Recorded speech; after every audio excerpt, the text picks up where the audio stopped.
Good morning बच्चों, कैसे हैं आप सब। गुंजन हिंदी पाठमाला कक्षा 7 में आपका फिर से एक बार स्वागत है।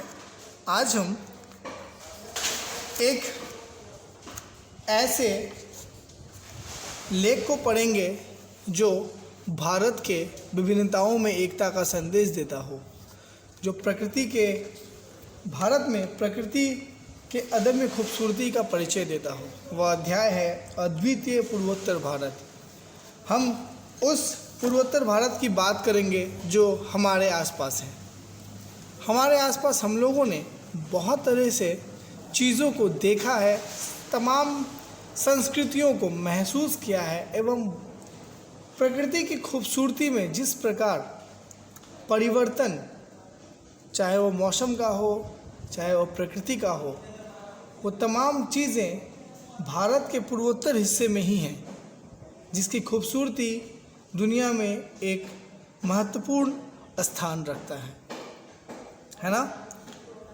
यहाँ विभिन्न कुलों की अनगिनत भाषाएं हैं। यहाँ दूर दूर तक फैली चाय की बगानें हैं, पहाड़ है, पर्वत है ना। सिक्किम से लेकर उत्तरी बंगाल तक फैला, चाहे वो मेघालय हो, चाहे वो आसाम हो, नागालैंड हो, मिज़ोरम हो, त्रिपुरा हो, मणिपुर हो, ये इनका भौगोलिक विस्तार इतनी खूबसूरतियों को लेकर अपने साथ चलता है, जो पूरे विश्व में ये प्रकृति की भौगोलिक स्थितियाँ इसका रूप का गुणगान करती हैं। तो आज हम उन्हीं धरोहरों के मूल संस्कृतियों को पढ़ने जा रहे हैं। आखिर अद्वितीय क्यों है? अद्वितीय मतलब सबसे बेहतरीन पूर्वोत्तर भारत क्यों है? आखिर भारत का यह हिस्सा क्यों विख्यात है, क्यों प्रसिद्ध है? इनकी विशेषताएं, इनकी बहुज्ञताएं किन किन चीज़ों को लेकर हमारे सामने प्रस्तुत होती हैं, उन्हें आज हम इस अध्याय में पढ़ेंगे। तो बातों बातों में सबसे पहले पढ़ते हैं, आप भी मेरे साथ पढ़ें। आप भारत के किन किन राज्यों में घूमे हैं? आपका पसंदीदा पर्यटन स्थल कौन सा है? शीर्षक से पाठ के बारे में क्या सूचना मिलती है? अद्वितीय कहने का मतलब मैंने कहा कि सबसे अनोखा, सबसे रोमांचक, सबसे अच्छा, सबसे सुंदर, वह पूर्वोत्तर भारत। तो भारत के उत्तर पूर्व का क्षेत्र इस देश का सर्वाधिक महत्वपूर्ण क्षेत्र है। प्राकृतिक संपदा तथा सांस्कृतिक वैभव का जैसा असीम भंडार यहाँ बिखरा पड़ा है, वैसा इस देश में ही नहीं पूरी दुनिया में अन्यत्र दुर्लभ है। और पूर्वोत्तर भारत की ये जो सीमाएं हैं, ये भौगोलिक परिवेश है, इसकी खूबसूरती इतनी अच्छी है कि पूरे विश्व में शायद ही कहीं ऐसा आपको मिला जुला संस्कृति, मिला जुला प्रकृति कहीं ना मिले।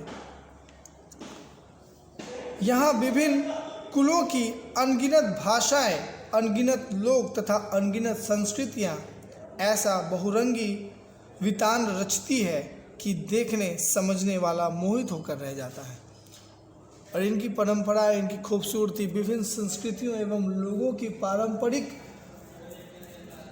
वस्तुएं हमें इतनी मोहित कर देती है, हमारे मन को हर लेती है, ये चीज़ें और कहीं है ही नहीं। पाठ परिवेश में देखिए, दूर दूर तक फैली चाय बगानों की हरी चादर, गैंडे, 12 सिंगे हरिणों के झुंड, रंग बिरंगे परिधान, मुस्कुराते चेहरे, बौद्ध मठों के घंटों की पवित्र ध्वनियाँ, इन विशेषताओं का संगम स्थल है भारत का उत्तर पूर्वी क्षेत्र, जिसमें एक साथ जुड़े इस क्षेत्र के 7 सिस्टर के नाम से विख्यात राज्य है ना।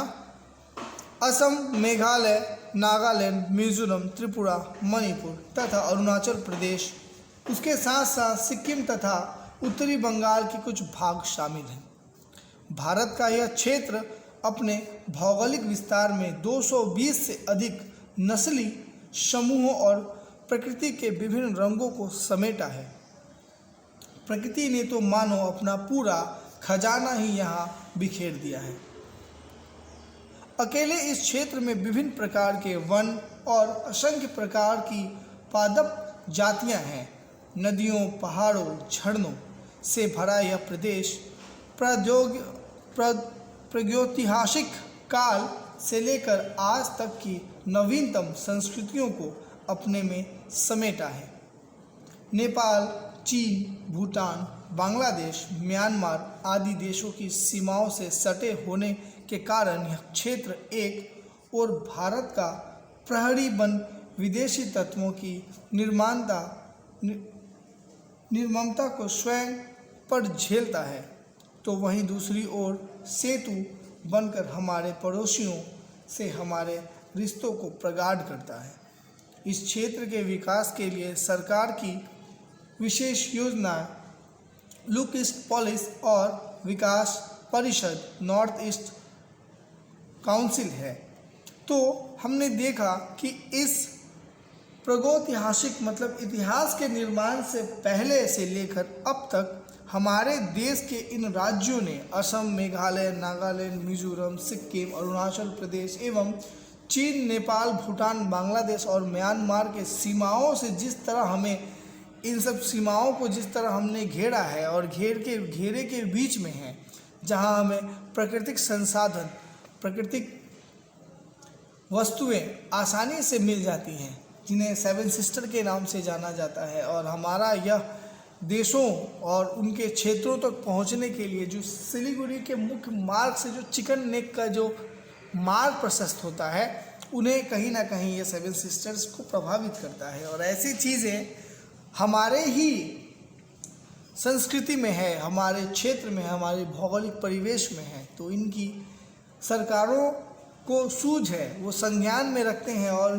तरह तरह के निर्माण कार्य भी करते हैं, ताकि ऐसे देश और ऐसे भूभाग अद्वितीय पूर्वोत्तर भारत का नाम पूरे विश्व में परचम लहराए और इनकी खूबी, इनकी प्रकृति के सौंदर्य को भी वो महसूस कर पाए।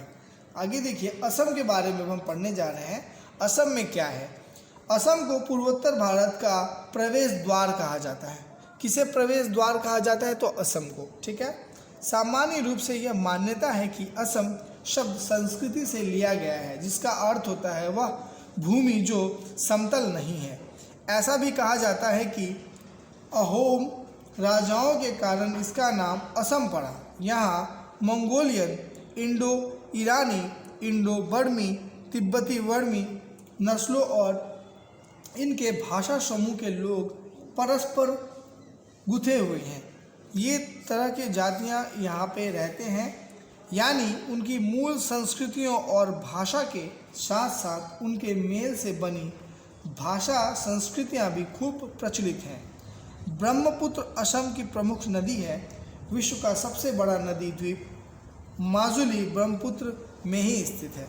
तो ये असम की अनेक चीज़ें जो यहाँ है, जिससे असम का नाम पूरी दुनिया में विख्यात है। तो हम यहाँ तक हमने पढ़ा। अगली कक्षा में असम के और खूबियों को पढ़ेंगे। फिलहाल के लिए इतना ही। आप सबका बहुत बहुत धन्यवाद। आप दिए गए शब्दों के अर्थों को नीचे दिया गया है, इन्हें आप क्यूए कॉपी में लिखिएगा, याद कीजिएगा। फिलहाल के लिए इतना ही। आप सबका बहुत बहुत धन्यवाद।